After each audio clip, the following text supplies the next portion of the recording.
ஒன்ன சேர பொறுப்பெடுத்து உருகும் இந்த மாது தெற்கு திச தென்களிடம் தினமும் விடும் தூது அம்மன் கோயில் சில எழுது அசஞ்சி வரும்போது உள் மனசு தத்தடிக்கும் உறக்கம் என்பது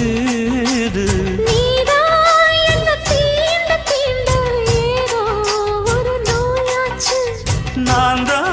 உன்னை சீண்டி சீண்டி பார்த்து ரொம்ப நாளாச்சு